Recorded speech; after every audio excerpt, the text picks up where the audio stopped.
Assalamualaikum warahmatullahi wabarakatuh. Waalaikumsalam warahmatullahi wabarakatuh. Oke, boleh Mem lihat wajahnya dulu. Udah kangen lama nggak ketemu.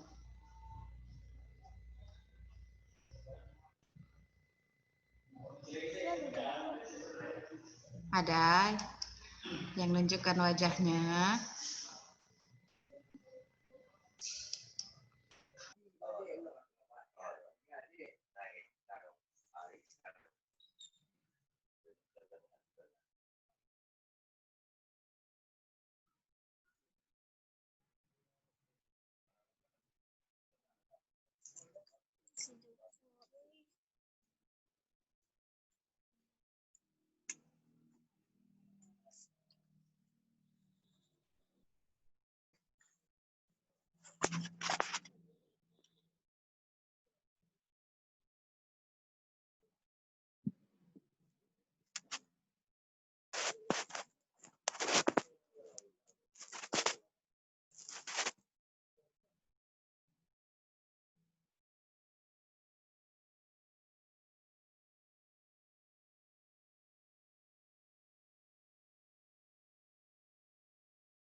Jangan lupa di unmute ya Bu. Mikrofonnya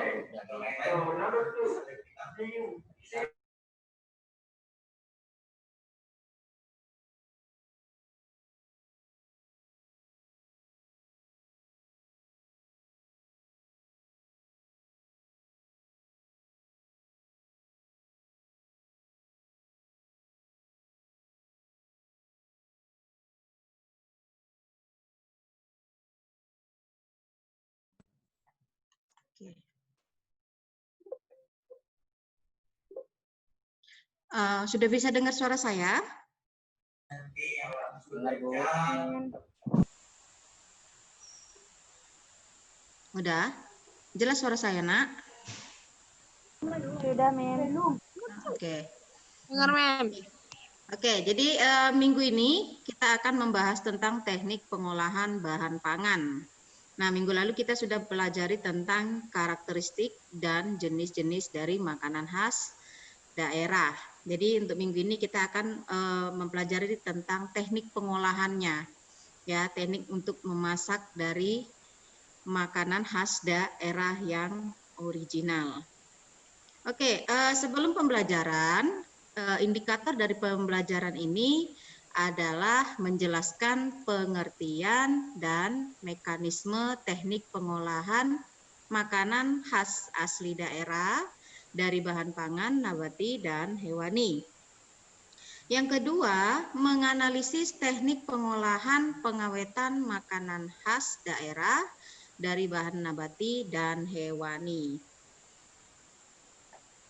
Nah, dan ketiga, menganalisis teknik dasar pengolahan makanan khas daerah dari bahan nabati dan hewani. Nah, kita lihat dari pengertian dan mekanisme teknik pengolahan. Yang pertama, pengertian pengolahan makanan yaitu kumpulan metode ataupun teknik ya yang digunakan untuk mengubah bahan mentah menjadi makanan atau mengubah makanan menjadi atau mengubah makanan ya menjadi bentuk lain untuk dikonsumsi ya oleh manusia atau oleh industri pengolahan makanan ya ini menurut Winarno 1993. Jadi pengertian pengolahan makan itu merubah bentuknya ya sehingga layak untuk dimakan. Nah, mekanisme pengolahan bahan makanan ataupun bahan pangan. Yang pertama, persiapan bahan makanan ataupun bahan pangan. Jadi di sini awal mula untuk pengolahan dari makanan. Nah, menyiapkan semua bahan makanan yang diperlukan sebelum pengolahan. Jadi semua bahan makanan yang ingin kamu buat harus disiapkan terlebih dahulu. Yang kedua, pengolahan bahan makanan. Nah, setelah kamu siapkan bahan, baru diolah ya.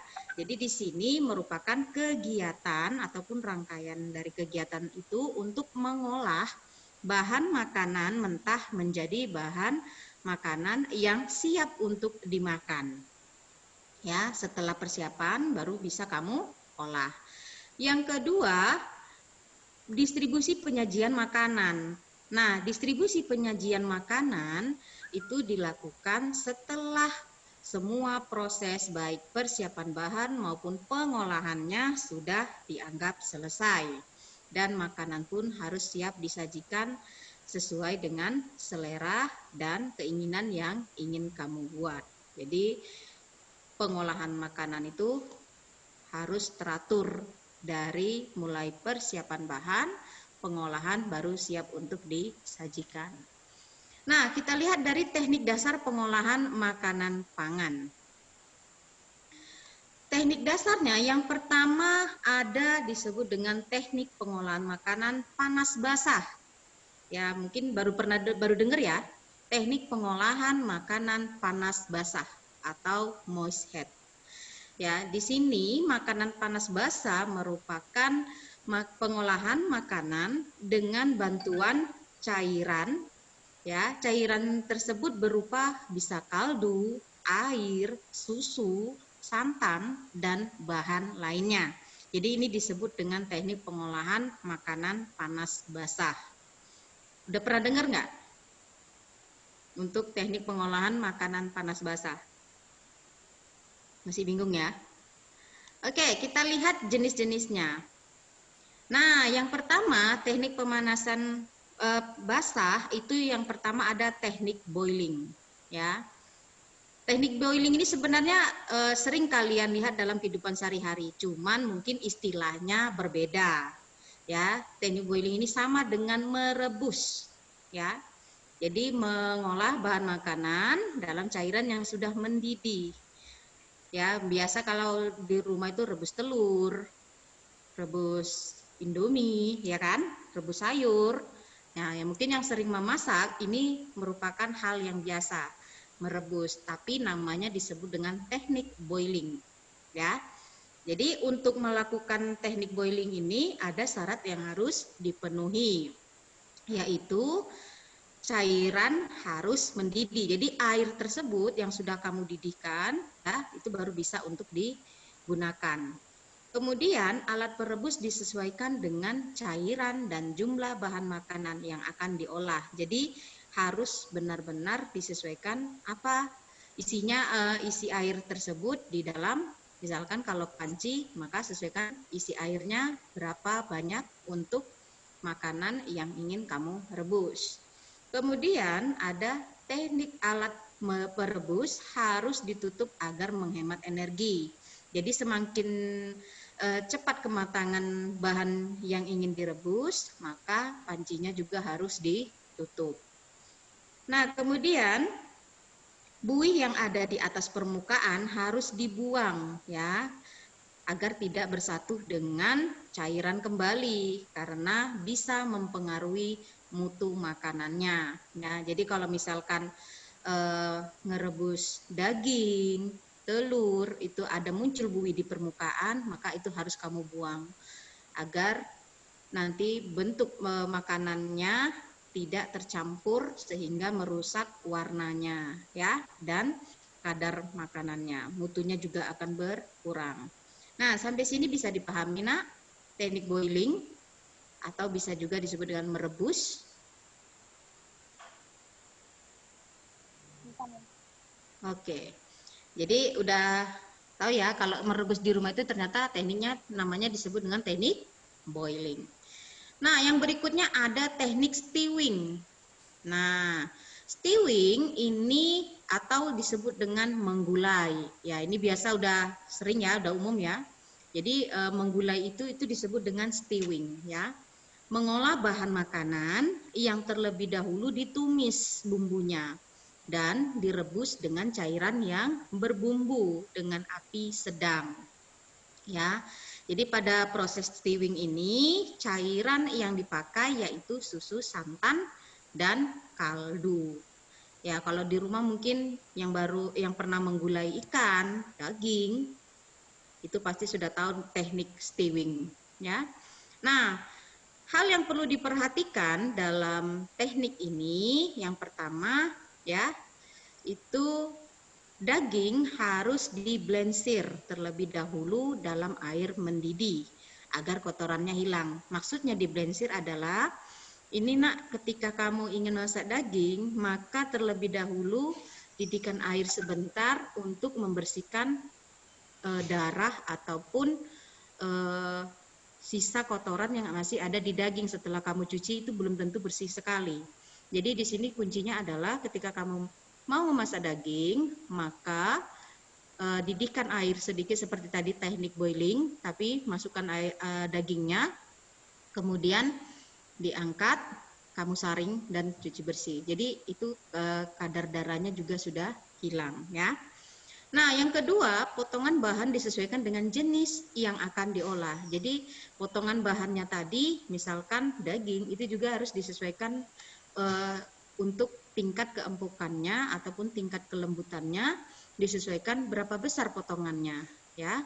Nah, begitu juga dengan wadahnya sebenarnya.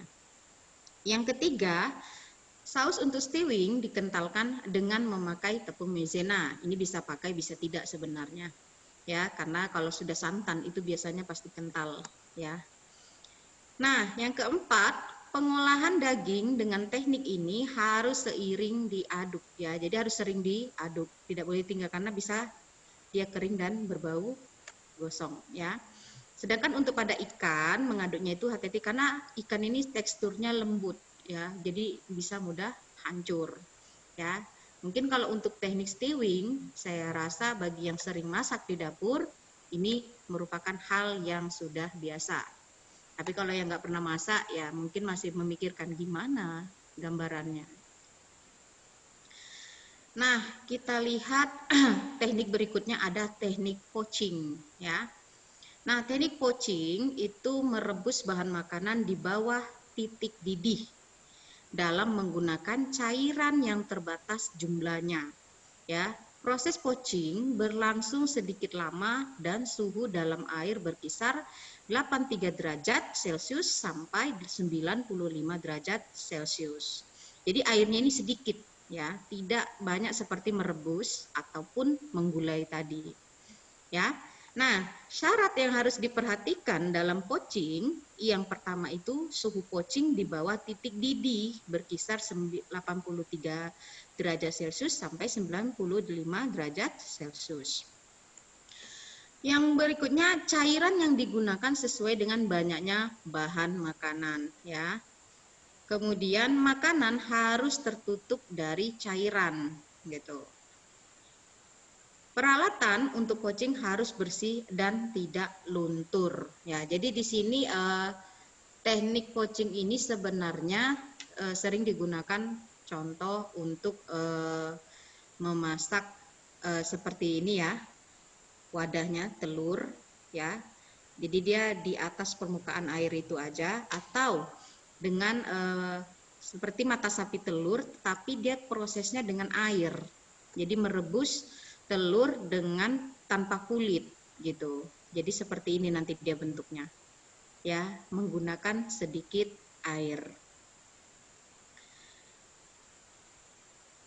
Nah, berikutnya ada teknik bracing. Nah, teknik bracing ini merupakan teknik merebus bahan makanan dengan cairan sedikit, kira-kira setengah dari bahan yang akan direbus dalam panci penutup, dan api kecil secara perlahan-lahan.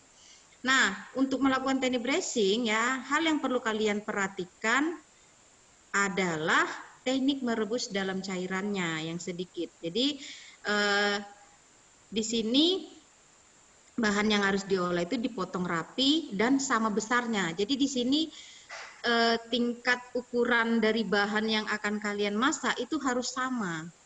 Contoh kalau misalkan daging ya ukurannya juga harus sama agar tingkat kematangannya sama, tidak ada yang matang duluan ataupun yang ketinggalan ya. Nah, kemudian dalam pengolahan daging ya, caranya memasukkan daging dalam braising pan ya, lalu siram dengan kaldu secukupnya. Jangan sampai terendam seluruhnya. Ya, hampir seperti ini dia. Jadi memang makanannya itu tidak sampai terendam gitu. Nah, kemudian jika menggunakan saucepan, nah di sini caranya cairkan mentega dalam saucepan, lalu masukkan daging dan balik hingga warnanya kecoklatan.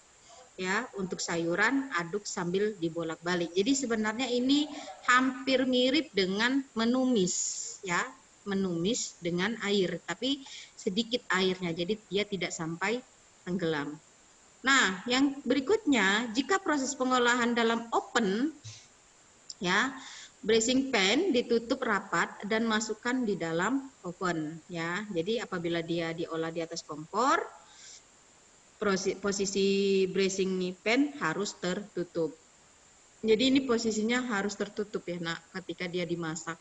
Dan kondisi bahannya juga tidak terendam air seluruhnya, ya. Itu disebut dengan teknik braising. Nah, kita lihat dari teknik steaming. Steam ini mungkin kalau bagi kalian sudah paham ya, itu sama dengan mengukus ya. Steaming itu sama dengan mengukus. Jadi mengukus, kalau yang bagi yang sering ya, yang punya dandang di rumah ataupun panci pengukus, itu disebut dengan steaming ya. Jadi steam kalau kata orang awam steam gitu atau kukus ya. Nah, teknik mengukus atau steaming itu yang perlu kalian perhatikan adalah alat pengukus harus dipanaskan terlebih dahulu. Jadi tidak bisa langsung dimasukkan. Jadi panaskan dulu kukusannya ya sehingga mendidih dan mengeluarkan uap, baru bisa dimasukkan baik itu sayur, ikan dan lain-lain. Nah, kapasitas alat pengukus harus disesuaikan dengan jumlah bahan yang dikukus. Jadi tidak boleh kepenuhan karena dandang ataupun panci tadi harus ditutup rapat agar tingkat kematangannya bisa rata. Yang ketiga, makanan harus dibungkus apabila tidak membutuhkan sentuhan uap air atau langsung. Biasanya makanan dibungkus itu kalau misalnya buat bolu ya, dia dikukus, bolu kukus, itu biasanya tutup pancinya akan ditutup dengan kain. Sehingga uap air dari dandang itu akan diresap oleh kain yang ada di tutup panci. Mungkin nanti di rumah bisa dipraktekkan langsung.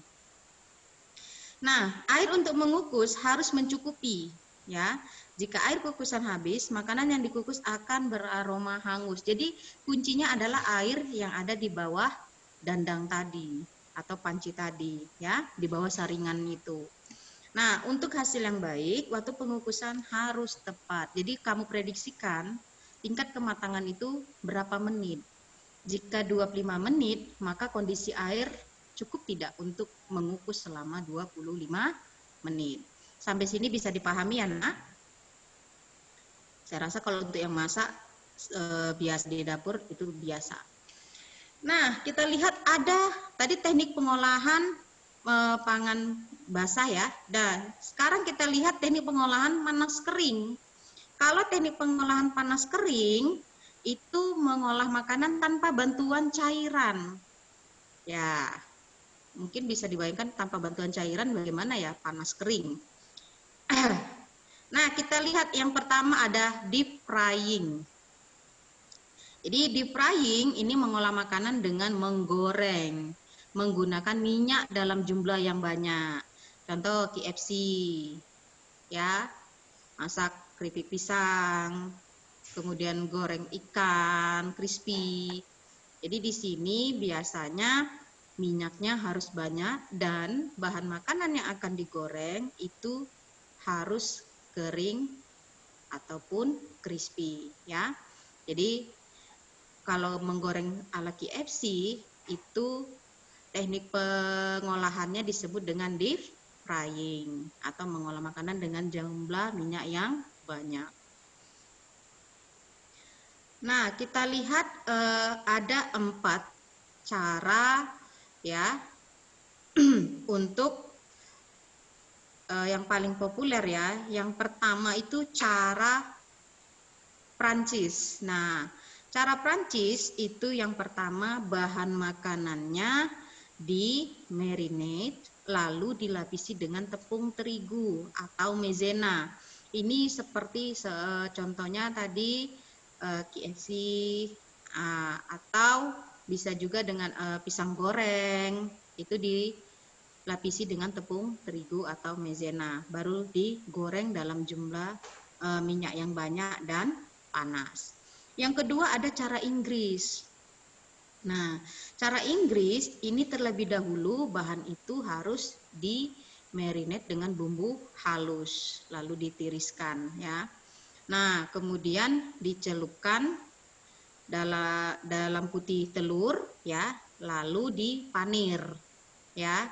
Biasanya ini kita menggoreng contoh risol ya, kue risol atau gorengan lainnya yang menggunakan tepung panir ya.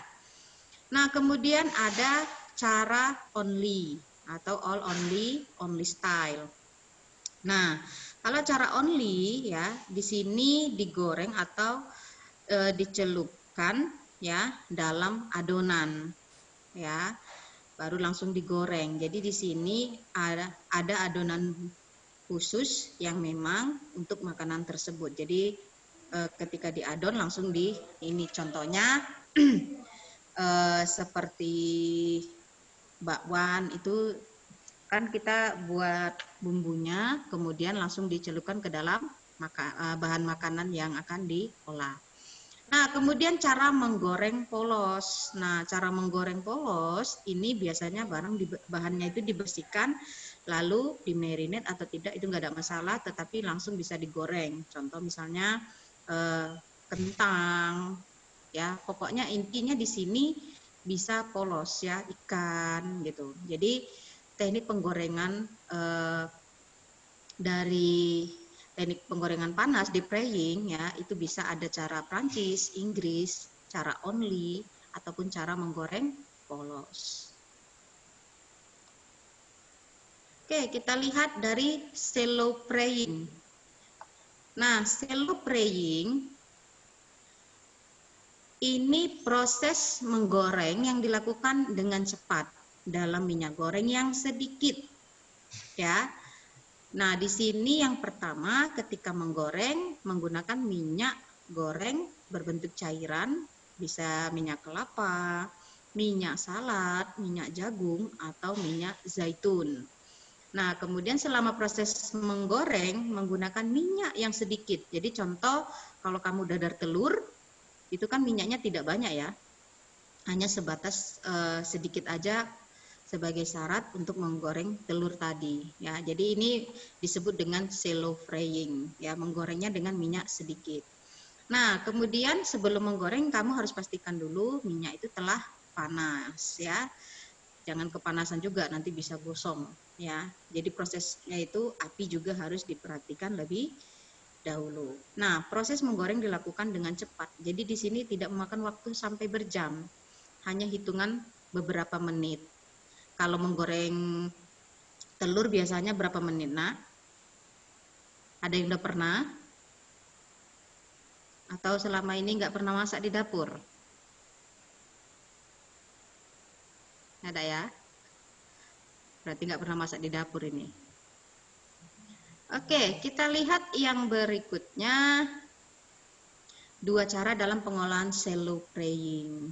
Nah, yang pertama itu ada pan frying. Jadi di sini menggunakan minyak sedikit dan menggunakan frying pan ya seperti ini ya, atau kalau di rumah itu ada teflon. Nah, seperti itu ya.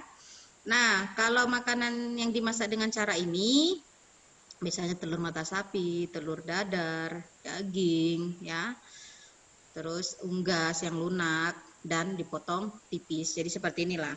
Kalau minyaknya hanya sedikit, ya. Nah, ada yang disebut dengan sautéing, ya.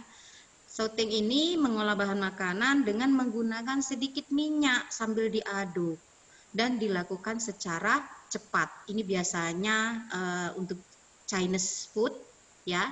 Mereka memasak sayuran hanya sebentar. Jadi tingkat kesegarannya masih terjaga, ya, dengan sedikit minyak dan diaduk, ya. Tapi harus dengan cara yang cepat. Biasanya kalau pernah melihat masakan Cina, nah sayurannya seperti ini gitu. Jadi dimasak dengan cepat dan tidak nunggu sampai matang kali. Jadi dia tetap segar untuk sayurannya. Oke, yang berikutnya ada roasting. Roasting ini teknik mengolah bahan makanan dengan cara memanggang, ya, bahan makanan dalam bentuk besar. Nah, seperti ini. Ya, jadi di sini memanggangnya di dalam oven dan dalam bentuk yang besar. Jadi masih utuh sebenarnya. Ya, jadi dalam bentuk yang besar. Itu disebut dengan roasting. Nah, syaratnya adalah pada saat pengolahan harus dibolak-balik agar matangnya merata. Jadi biasanya ketika kalau misalnya pakai oven listrik itu bisa langsung merata, tapi kalau misalnya oven pakai api itu biasanya dibolak-balik.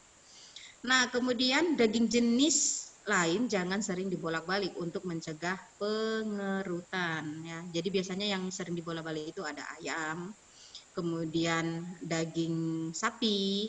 Nah, itu dia kan kalau dia dalam bentuk jumlah yang besar, ya, seperti steak. Nah, itu harus dibolak-balik. Jika pada saat merosting makanan menjadi kering, itu jadi permukaannya bisa dibasahi dengan lemak ataupun cairan lemak yang keluar dari makanan tersebut. Jadi biasanya lemak pada ayam itu ada di kulitnya, ya. Jadi sini kalau ketika keluar minyaknya itu merupakan cairan lemak. Nah, kemudian bisa juga daging ditusuk dengan alat pengukur tingkat kematangan, ya, kematangan daging. Jadi ketika ini ada alat tertentu untuk mengukur kematangan daging. Tapi biasanya kalau untuk pakai oven itu tingkat kematangannya biasanya merata, ya, oven listrik. Nah, daging utuh tidak berlemak, ya, perlu di larding. Maksudnya adalah jika daging utuh tidak berlemak, maka terlebih dahulu bisa diolesi dengan mentega ataupun minyak untuk tidak kering agar tidak menyusut daging tersebut, ya. Jadi itu disebut dengan roasting. Oke, kita lihat yang berikutnya ada baking. Jadi roasting dengan baking ini bedanya adalah kalau roasting tadi untuk memasak dalam jumlah yang bentuk yang besar, tapi untuk daging gitu. Sedangkan untuk baking ini lebih dikhususkan ke kue, ya, mengopen dengan masak kue. Jadi di sini biasanya menggunakan loyang yang berisi air di dalam oven. Jadi di sini biasanya lebih cenderung ke kue, ya. Nah, syarat yang perlu diperhatikan, ya, sebelum bahan dimasukkan ovennya harus dipanaskan sesuai suhu yang dibutuhkan. Kemudian makanan di dalam oven harus diletakkan dengan posisi yang tepat. Nah, kemudian selama proses baking, suhu harus terus diperiksa karena untuk masak baking atau roti itu biasanya lebih cepat matangnya daripada masak daging. Kualitas makanan akan bergantung pada penanganan selama proses baking. Jadi kalau kamu tidak sering mengontrolnya, itu makanan bisa sebagian hangus, sebagian belum matang gitu, ya.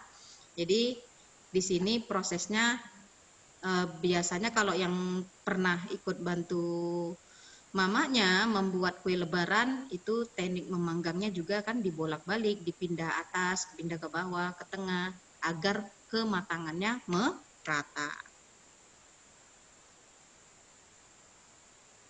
Oke, kita lihat dari grilling. Nah, grilling ini teknik mengolah makanan di atas lempengan besi. Jadi hampir mirip dengan memanggang ya. Jadi di sini atau bisa juga dengan teflon ya. Teflon yang intinya dia merupakan bahan dasar ya yang sifatnya datar ya. Yang di atas diletakkan di atas perapian. Jadi biasanya suhu yang dibutuhkan itu sekitar 292 derajat Celcius. Jadi cukup panas. Ya. Nah, kemudian ini grilling ya. Ini juga syarat yang harus dilakukan adalah memilih bagian daging yang berkualitas dan empuk. Jadi daging itu ada yang teksturnya keras, ada yang dia mudah empuk. Jadi di sini harus dipilih untuk yang di grilling ya atau disebut panggangnya nak. Nah, kemudian permukaan grilling ya, mengolesi permukaan grilling itu dengan minyak ataupun mentega agar tidak lengket. Nah, kemudian menggunakan jepitan untuk membalik makanan ya. Jadi tidak bisa langsung pakai tangan. Oke, itu saja untuk teknik pengolahan makanan dari makanan khas daerah yang original. Kira-kira bisa dipahami tekniknya, nak? Ternyata banyak ya teknik memasak. Walaupun selama ini tahu, tapi istilahnya baru dengar hari ini. Benar kan? Iya, Mem. Nah, oke. Jadi mudah-mudahan teknik pengolahan masakan ini, makanan ini, kamu bisa praktekkan nanti di rumah, membantu orang tua. Oke, itu saja untuk hari ini. Assalamualaikum warahmatullahi wabarakatuh.